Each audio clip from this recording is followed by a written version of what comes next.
გამარჯობა. მე გიორგი ვარ, ეს ქუთაისია. 3 წლის წინ ევროკავშირის მხარდაჭერით ჩვენმა ქალაქმა გადაწყვიტა გამხდარიყო იყოს სმარტ-ქალაქი.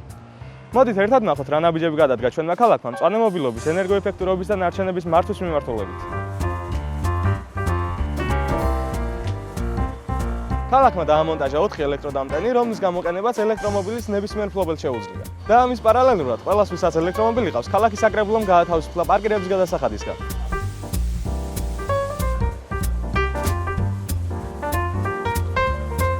ჰაერის სისუფთავესთან ერთად ქუთაისში უკვე მიწისა და წყლის სისუფთავეზეც ზრუნავენ. ქალაქში უკვე შეიქმნა ნარჩენების სეპარირების მოედნები, რომლებშიც ქუთაისის მოქალაქეებს შეუძლიათ ცალ-ცალკე შეაგროვონ პლასტიკის, ლითონის და საყოფაცხოვრებლო ნარჩენები. ეს არის ქუთაისის მუნიციპალიტეტის სატრანსპორტო კომპანიის ადმინისტრაციული შენობა, რომელშიც განათება და გათხოვა მზის ენერგიით მიიღება. ასე ცდილობს ქუთაისი მავნე ემისიების შემცირებას და სხვა ქალაქების ახალისებას. სხვა ქალაქებო, შემოგვიერთდით.